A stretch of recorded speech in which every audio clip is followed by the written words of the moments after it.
4 দশকেরও বেশি সময় ধরে আওয়ামী লীগের নেতৃত্বে শেখ হাসিনা কিন্তু দীর্ঘ রাজনৈতিক জীবনে কখনো প্রকাশ্যে উত্তরাধিকার পরিকল্পনা নিয়ে কিছু বলেননি তিনি। তবে বয়স, রাজনৈতিক বাস্তবতা এবং পরিস্থিতি সব মিলিয়ে এবার সামনে আসছে আওয়ামী লীগের নেতৃত্বে নতুন অধ্যায়।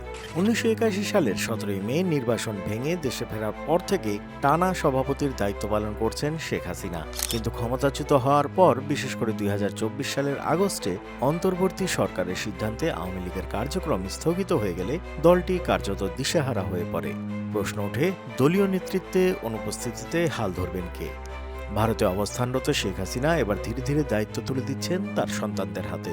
বিবিসি বাংলা নিশ্চিত করেছে তার ছেলে সজীব ওয়াজেদ জয় ও মেয়ে সাইমা ওয়াজেদ পুতুলকে নেতৃত্বে আনার পরিকল্পনা চূড়ান্ত হয়েছে। এছাড়া গুরুত্বপূর্ণ ভূমিকা রাখবেন শেখ রেহানার ছেলে রাদওয়ান মুজিব সিদ্দিকী ববি। জয় মূলত যুক্তরাষ্ট্র থেকে দলের মুখপাত্র ও আন্তর্জাতিক যোগাযোগ সামলাচ্ছেন।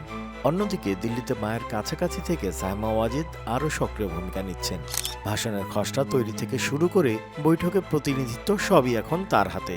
তবে সাইমা ওয়াজেদ কেন রাজনীতিতে, এটা একটা গুরুত্বপূর্ণ প্রশ্ন হতে পারে অনেকের কাছে। আর এর উত্তরটা লুকিয়ে আছে বিশ্ব স্বাস্থ্য সংস্থার সাম্প্রতিক সিদ্ধান্তে। 2024 সালে দক্ষিণ পূর্ব এশিয়ার আঞ্চলিক পরিচালক হিসেবে যোগ দিলেও গত জুলাইয়ে তাকে অনির্দিষ্টকালের ছুটিতে পাঠিয়েছে হু। বাংলাদেশ সরকারের অনাগ্রহ এবং দুর্নীতির অভিযোগও প্রভাব ফেলছে এই সিদ্ধান্তে। ফলে আর হুতে ফেরার পথ খোলা নেই, এমনটাই ধারণা অনেকের। এরপর থেকেই সাইমা ওয়াজেদ রাজনৈতিক পোস্ট করছেন, আওয়ামী লীগের বৈঠকেও সরাসরি যুক্ত হচ্ছেন। অর্থাৎ স্বাস্থ্য খাত থেকে সরে এসে এবার পুরোপুরি রাজনীতিতেই মন দিচ্ছেন শেখ হাসিনার কন্যা। শেখ হাসিনার এই উত্তরাধিকার পরিকল্পনা নিয়ে আওয়ামী লীগের ভেতরে আলোচনা থাকলেও প্রকাশ্যে কেউ মুখ খুলতে চাননি। সাবেক তথ্য প্রতিমন্ত্রী মোহাম্মদ আরাফাত বলেছেন, আমাদের এখন প্রধান লক্ষ্য গণতন্ত্র পুনরুদ্ধার। পদ, পদবি বা উত্তরাধিকার ভাবার সময় এখন নয়। তবে তিনিও ইঙ্গিত দিয়েছেন, সভানেত্রীর পরিবারের সদস্যরা এখন সক্রিয়ভাবে দলীয় কর্মকাণ্ডে জড়িত আছেন। একদিকে শেখ হাসিনা, জয় ও সাইমা, অন্যদিকে কলকাতায় অবস্থানরত কয়েকজন শীর্ষ নেতা, সব মিলিয়ে আওয়ামী লীগের নেতৃত্ব এখন ত্রিভুজাকার।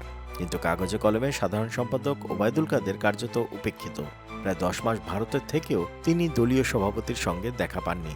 তৃণমূল ও কেন্দ্রীয় নেতাদের কাছে বার্তাও যাচ্ছে, দলের ভেতর নতুন ভারসাম্য তৈরি হচ্ছে, যেখানে জায়গা পাচ্ছেন অন্য 3 নেতা, কিন্তু কোণঠাসা হয়ে পড়েছেন ওবায়দুল কাদের।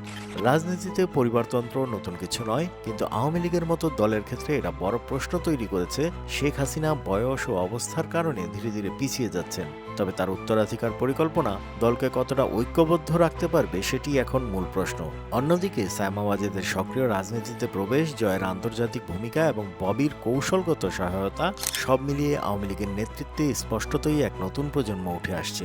শেখ হাসিনা কি সফলভাবে তার পরিবারের হাতে আওয়ামী লীগের নেতৃত্ব হস্তান্তর করতে পারবেন, নাকি অভ্যন্তরীণ টানাপোড়েনের দল আবারও ভেঙে পড়বে? উত্তর খুঁজবে সময়। তবে স্পষ্ট হচ্ছে, আওয়ামী লীগের রাজনীতিতে শুরু হয়ে গেছে উত্তরাধিকারের অধ্যায়। আপনার কি মনে হয়, আওয়ামী লীগ কি সজীব ওয়াজেদ জয়, সাইমা ওয়াজেদ পুতুল, ববিদের নেতৃত্বে ঘুরে দাঁড়াবে? মতামত জানাতে পারেন কমেন্টে। রাজনৈতিক অঙ্গনের খবর বিশ্লেষণ জানতে সাবস্ক্রাইব করুন মেঘনা বার্তা। দেশ ও দশের কথা বলে।